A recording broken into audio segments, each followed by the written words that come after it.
Assalamualaikum warahmatullahi wabarakatuh. Salam SHMH Sinau Hukum, Melek Hukum.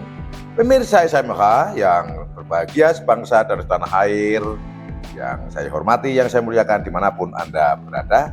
Kembali lagi dengan channel Sinau Hukum, Melek Hukum, channel SHMH, dan kali ini pada video yang ke-419. Pada video ini kita mulai masuk ke materi ya. Kalau berbicara di kitab Undang-Undang Hukum Acara Pidana ini udah mulai kayak, kalau film ini udah mulai action ini kan, udah mulai action karena kita akan membahas penyidikan. Namun sebelumnya begini saya menyampaikan, mudah-mudahan yang akan saya sampaikan ini berguna dengan tidak dalam posisi yang menjatuhkan. Kita belajar bareng-bareng, namun di bagian nanti kalau ada sebuah contoh yang kemudian saya jadikan contoh, ya jangan tersinggung gitu kan, jangan tersinggung. Bukan berarti yang dijadikan contoh misalnya nanti pas posisi negatifnya itu marah-marah, itu kan nggak bagus.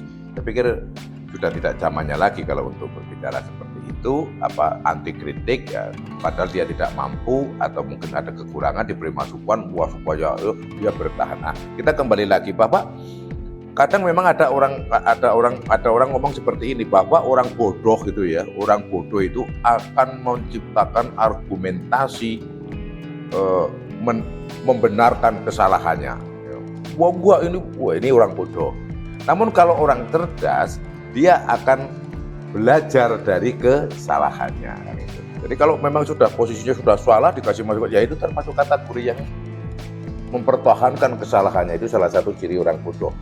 Kalau orang cerdas malah justru belajar dari kesalahannya. Oh iya salah ini, terus bagaimana ini supaya lebih baik lagi saya? Begitu. Itu orang cerdas. Jadi banyak perkara-perkara yang prosesnya dilakukan penyidikan, kemudian begitu dilakukan pra-peradilan, dinyatakan bahwa proses penyidikannya tidak sah oleh lembaga pra-peradilan. Secara otomatis ini semacam menjadi debatable. Kadang nanti hakimnya yang dikira tidak, kalau misalnya kasusnya besar dikira hakimnya yang main mata dengan, tapi sebetulnya tidak seperti itu juga. Dan ini masyarakat juga harus paham ya, bahwa memang selain persyaratan formil, material, persyaratan formil itu harus ada, dan itu harus ada. Ini loh yang akan saya sampaikan, akan saya tekankan, wajib ada. Karena apa? Ini pasal 1 angka 2, penyidikan adalah serangkaian tindakan penyidik dalam hal dan menurut cara yang diatur dalam undang-undang ini. Ini digarisbawahi, menurut cara yang diatur dalam undang-undang ini. Saya lanjutkan, untuk mencari serta mengumpulkan bukti yang dengan bukti itu membuat terang tentang tindak pidana yang terjadi dan guna menemukan tersangkanya. Jadi perhatikan, okay? Jadi apa yang dilakukan oleh penyidik dalam proses menyidik tindak pidana, apapun itu tindak pidananya, adalah harus menurut cara yang diatur dalam undang-undang ini. Berarti apa? KUHP. Oke, menangani perkara tapi semaunya sendiri, ada yang terlewatkan dan tidak sesuai dengan hukum acara pidana. Saya tegaskan, KUHP dalam hal ini memang pasalnya punya begitu, walaupun ada aturan-aturan hukum acara yang bersifat khusus, lex spesialis di undang-undang yang lain. Oke lah, itu kita anggap sudah include dengan ini kan gitu, sudah mengikuti. Jadi serangkaian tindakan yang dilakukan oleh penyidik ini harus menurut cara yang diatur di dalam undang-undang ini, di dalam undang-undang hukum acara. Andaikan hasilnya sama-sama 10 misalnya, yang mengikuti cara dengan undang-undang itu juga hasilnya 10, yang tidak mengikuti cara itu hasilnya juga 10 nilainya, atau mungkin nilainya 11, yang nilainya 11 ini nyungsep, pasti bisa dipatahkan. Contoh, dalam melakukan penyitaan salah, dalam melakukan penggeledahan salah, itu berarti karena tidak sesuai dengan atau cacat, maka hal yang diperoleh dari sesuatu yang cacat itu tidak bisa dijadikan alat bukti. Tidak hanya alat bukti saja, sebab di dalam hukum acara disebutkan, nanti akan saya terangkan, adalah alat bukti yang sah. Sehingga alat bukti yang sah itu adalah memperolehnya juga harus sah. Tidak bisa perolehannya secara ilegal dijadikan alat bukti yang sah. Nah, ini mulai kan? Mulai menarik. Jadi kalau bahasa Jawanya menyidik itu tidak bisa sekepenak dhewe. Ora iso digampangke, harus mengikuti undang-undang. Untuk apa serangkaian kegiatan yang mengikuti undang-undang ini? Untuk mencari serta mengumpulkan bukti. Mencari serta mengumpulkan bukti. Mencari barang, berarti barang yang dicari sudah ada. Mengumpulkan berarti lebih dari satu. Ada banyak, kumpulkan 1, 2, 3, 4. Saya ulangi lagi, mencari dan mengumpulkan berarti sesuatu itu sudah ada. Dalam hal ini kita langsung saja to the point ke alat bukti. Berarti alat buktinya itu sudah ada. Tinggal dicarilah oleh penyidik. Bukan berarti penyidik dalam menangani perkara membuat alat bukti, nggak ada. Membuat atau menciptakan alat bukti nggak bisa. Karena apa? Mencari serta mengumpulkan bukti. Oke lah, ini kan kalau masih karena terkait putusan MK yang kemarin di video sebelumnya saya kan ngomong harusnya alat bukti ya. Namun saya walaupun di sini tulisannya bukti, saya ngomongnya alat bukti gitu ya. Karena nanti sambungannya alat bukti semua kata-katanya. Yang kemarin itu loh yang saya sampaikan bahwa MK itu putusannya setengah hati itu kan. Nah, saya ulangi lagi, mencari dan mengumpulkan alat bukti. Sehingga alat bukti sudah ada dan dikumpulkan, berarti alat bukti itu harus lebih dari satu. Ya, Pak? Yang dengan alat bukti itu membuat terang tindak pidana. Membuat terang tindak pidana, lawannya terang adalah gelap.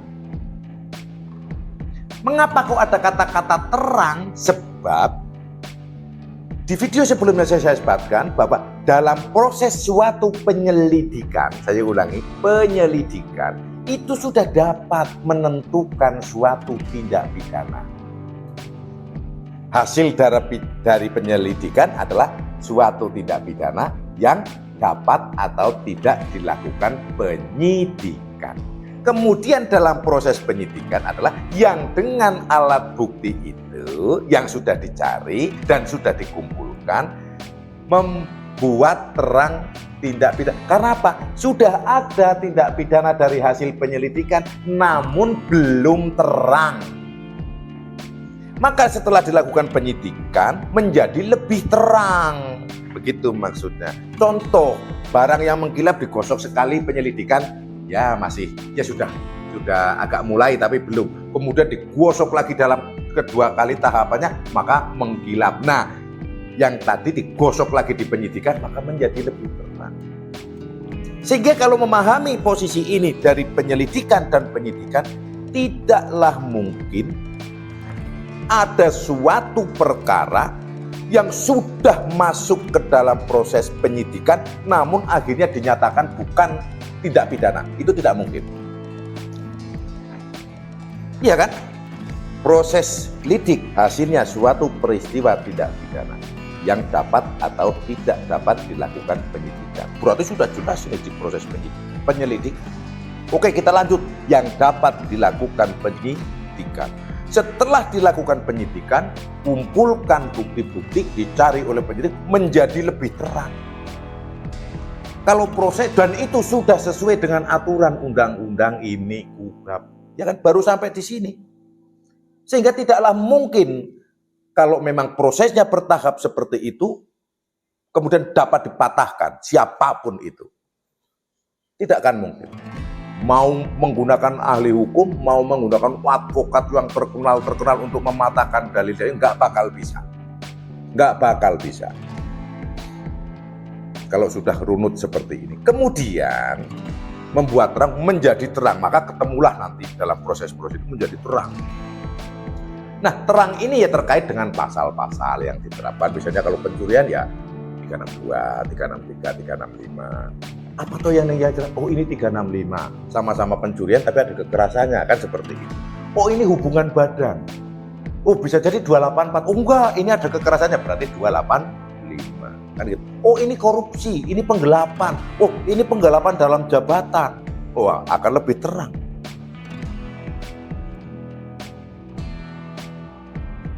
Kemudian dengan alat bukti itu dapat menemukan tersangkanya.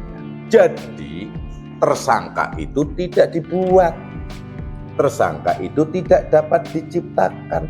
Namun ditemukan atas apa? Atas adanya alat bukti yang tadi yang telah dikumpulkan oleh penyidik, yang mengumpulkannya pun berdasarkan aturan perundang-undangan, tidak asal mengumpulkan.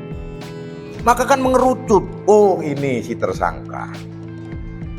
Sehingga kalau dalam posisi yang seperti ini, menemukan si tersangka itu bukan karena pribadi si penyidik, bukan karena kemauan si penyidik, bukan karena tekanan dari kanan kiri dan sebagainya, tapi memang alur hukum yang sudah dari hulu berjalan sampai titik tertentu sudah menemukan tersangka. Ya alat bukti itu kan. Bisa dipahami sampai di sini? Kemudian berbicara mengenai alat bukti, namanya saja tadi mengumpulkan, tidak boleh lebih satu. Kemudian putusan Mahkamah Konstitusi yang kemarin juga kita bahas itu mengatakan bahwa bla bla bla bla penyidikan adalah dimaknai minimal 2 alat bukti. Di mana sih aturan itu, atau ada di mana atau ditulis di pasal itu? Begini, itu ada di pasal 183 Kitab Undang-Undang Hukum Acara Pidana. Bunyinya demikian, hakim tidak boleh menjatuhkan pidana kepada seorang kecuali apabila dengan sekurang-kurangnya 2 alat bukti yang sah. Ia ini berarti hakim memperoleh keyakinan bahwa suatu tindak pidana benar-benar terjadi dan bahwa terdakwalah yang bersalah melakukannya. Akan saya urai satu persatu, mohon maaf durasi ini akan cukup panjang karena biar jelas, kalau dipotong nanti repot lagi. Jadi begini, ada kata-kata kecuali dengan sekurang-kurangnya 2 alat bukti. Perkara yang dilakukan penyelidikan, perkara yang dilakukan penyidikan oleh pejabat penyidik siapapun itu, akhir ceritanya akan sampai ke persidangan dan sampai kepada hadapan hakim. Jadi harus berpikir ke sana pada saat posisi nyidik. Penyidik harus berpikir ke sana. Nantinya perkara ini akan ada di hadapan hakim, akan diputus oleh hakim. Bagaimana cara hakim memutus? Maka dengan sekurang-kurangnya 2 alat bukti yang sah. Wah, hakim kalau mutus harus minimal 2 modalnya alat bukti, dan alat bukti itu harus sah. Seperti tadi yang saya katakan, mengumpulkan, mencarinya sesuai dengan hukum acara pidana.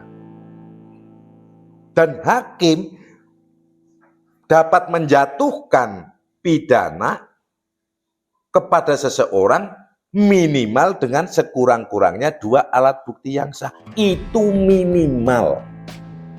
Maka dari itu saya sampaikan, jangan main-main dengan minimal. Mentang-mentang sudah ada 2, kemudian gobras-gabrus berani. Wah, itu bisa kacau. Ada 2, nanti yang satu patah, tinggal 1, nggak bisa dibuktikan. Padahal hakim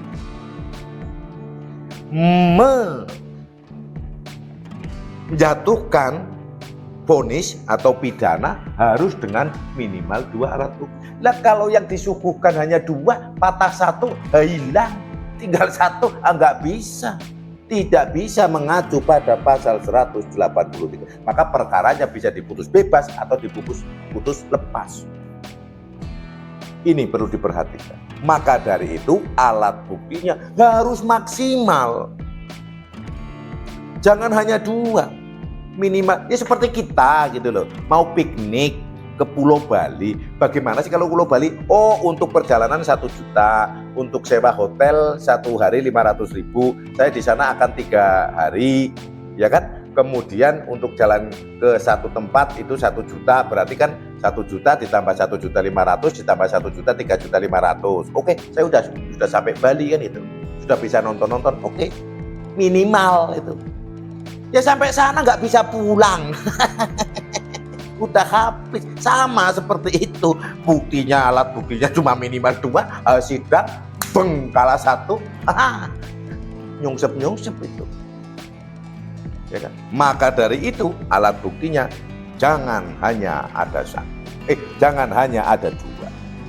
Harus banyak. Berapa itu banyak? Bila perlu seluruhnya.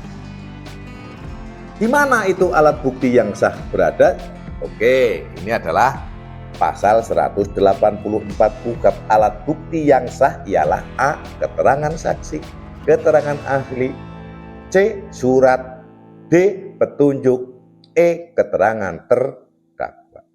Saya menyarankan dalam video ke-419 itu tidak perlu diperhatikan apa itu keterangan terdakwa. Maksudnya mau ngaku monggo, tidak mau ngaku monggo. Semua penyidik harus berpikir seperti itu. Tidak perlu menanyai bahwa begini, tidak perlu. Karena apa? Tidak diperlukan. Bagi saya, mohon maaf, berpendapat hukum bahwa semua terdakwa itu wajib bohong. Semua tersangka itu wajib bohong, wajib tidak ngaku. Goblok itu tersangka kalau ngaku.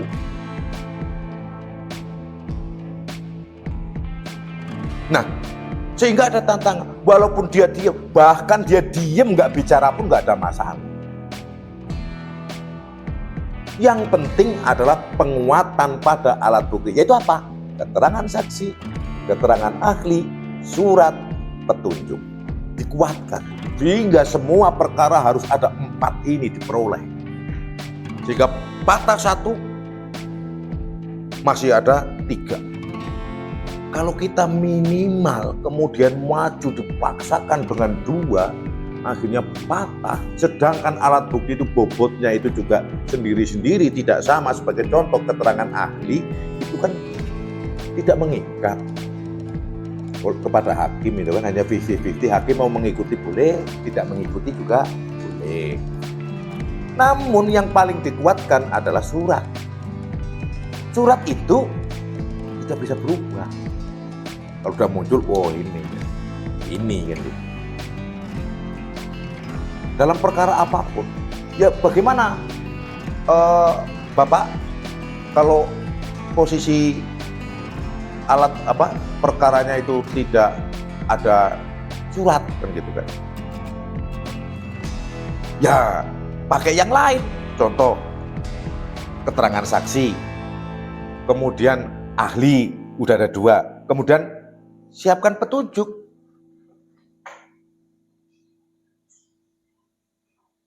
Sehingga keterangan terdakwa atau keterangan tersangka itu betul-betul bisa dikesampingkan. Mau ngomong apa lu itu terserah lu.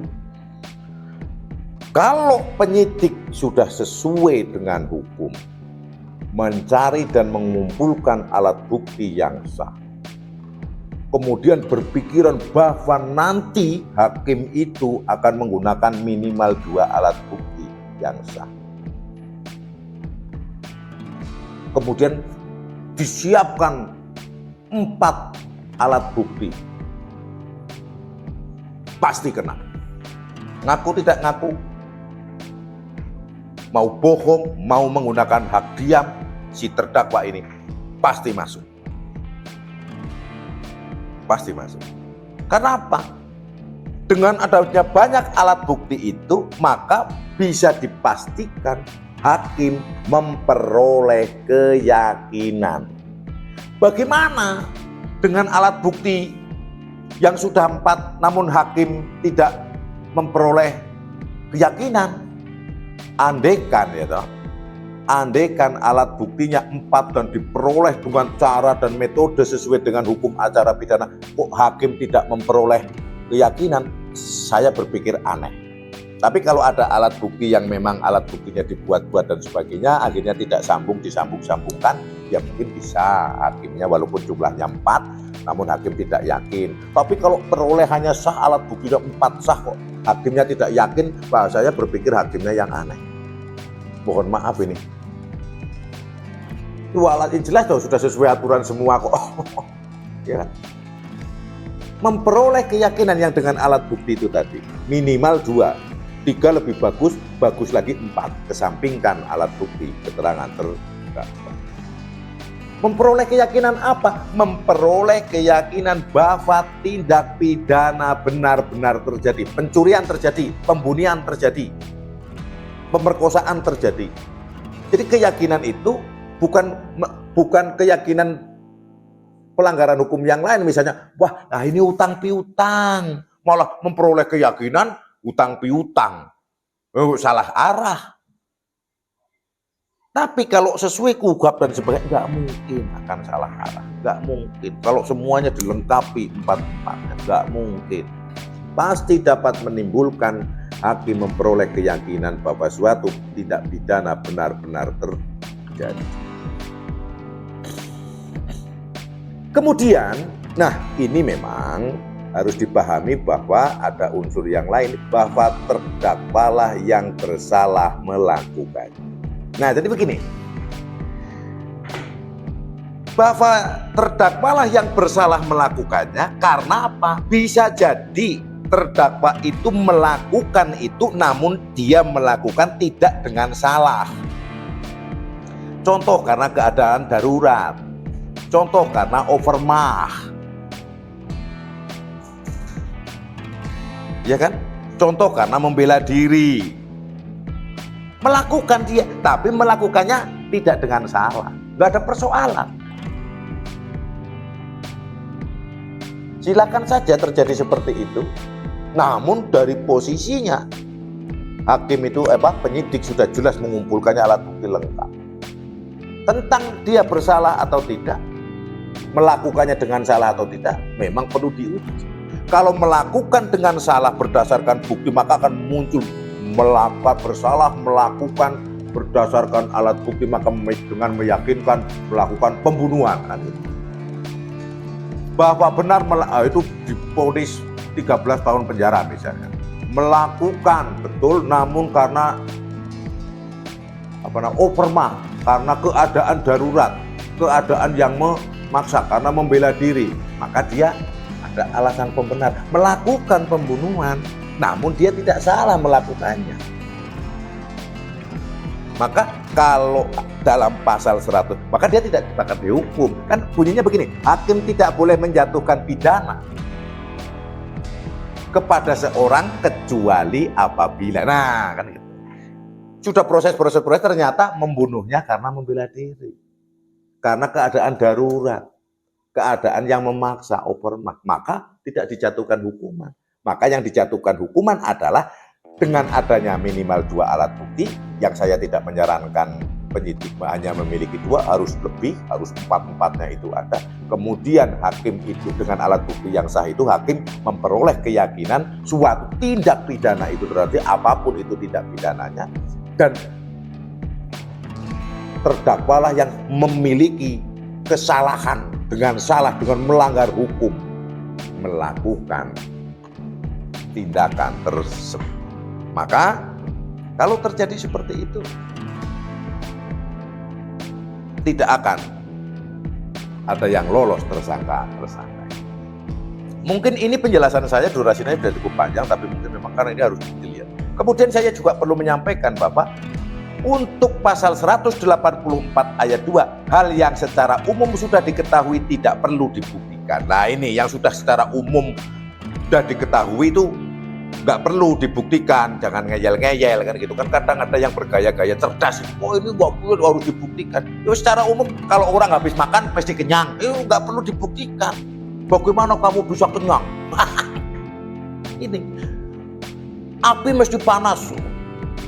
Jelasnya udah tahu kan, wah belum mengakibat, enggak, belum tentu Pak Hakim. Misalnya di sidang ada yang belum tentu kena api itu kok bisa panas, belum tentu apinya panas. Kalau dalam sejarah itu di cerita-cerita itu di riwayat-riwayat ada api yang dingin, orang dimasukkan ke api aja nggak kebakar, oh mau malah aneh-aneh kan, seperti ya jangan ke arah situ lah. Yang normal saja ya kan, api jelas panas, es batu jelas dingin, yang kayak gitu-gitu udah diketahui secara umum, nggak usah dibuktikan. Ada kok es batu yang panas. Itu ngarang-ngarang. Maka ini harus dipahami ya. Jarang loh yang membahas masalah pasal 184 ayat 2 ini, hal yang secara umum sudah diketahui, tidak perlu dibuktikan. Api panas habis makan kenyang, es batu dingin, kayak gitu kan. Kalau luka sakit mau dibuktikan enggak lah. Jadi intinya bahwa pada saat melakukan proses sidik sejak awal sudah memiliki hipotesa seolah-olah seperti hakim, sehingga prosesnya akan tidak mungkin salah arah, tidak mungkin hanya dengan alat bukti yang minim-minim, pasti dengan alat bukti yang lengkapi seluruhnya. Bila perlu terkait IT ada tambahan, ada turunan atau salinan dari dokumen-dokumen elektronik adalah merupakan alat lengkapi lagi. Jangan menggunakan alat bukti yang minim kemudian memaksakan. Nah, oh tapi gini Bapak Ibu, itu kadang netizen ngomong ini lambat ini. Maka juga channel SAMH ini juga perlu juga disampaikan untuk kepada masyarakat seluruhnya yang bukan aparat penegak hukum, agar percayakan. Memantau boleh, punya hak juga, tapi jangan sampai harus cepat, harus begini, deadline-nya begini. Ya kalau cepat kemudian akhirnya memperoleh memperoleh alat buktinya tidak sah, maju pra peradilan, roboh dalilnya. Kalau sudah seperti itu, bagaimana? Menyesal lagi, mau diangkat lagi seprindik baru lagi, ya pusing lagi, gitu kan. Udah salah langkahnya, kan? Ya malu jelas. Saya pikir itu yang bisa saya sampaikan. Intinya adalah bahwa dalam proses penyidik harus mengikuti hukum acara, dan pada saat mau mulai penyidikan harus seolah-olah berpikir sebagai hakim, mengikuti pasal 183 KUHP, sehingga yang disiapkan alat buktinya adalah sejak dari proses sidik sudah meyakini bahwa dia adalah pelaku, dan perbuatan yang dilakukan adalah sudah merupakan tindak pidana, dan alat buktinya mendukung dia melakukan. Nah, kalau sudah seperti itu nanti penuntut umumnya enak, hakim pasti membantu. Sehingga itu yang bisa saya sampaikan, semoga bermanfaat. Apabila ada salah kata, salah ucap, mohon dimaafkan dan dimaklumi. Tonton terus dan subscribe bagi yang belum subscribe. Dan ikuti terus, nyalakan notifikasi, karena tiap hari SAMH akan mengupload satu video setiap pukul 13 siang. Salam SAMH, Sinah Hukum, Melek Hukum. Wassalamualaikum warahmatullahi wabarakatuh. Terima kasih.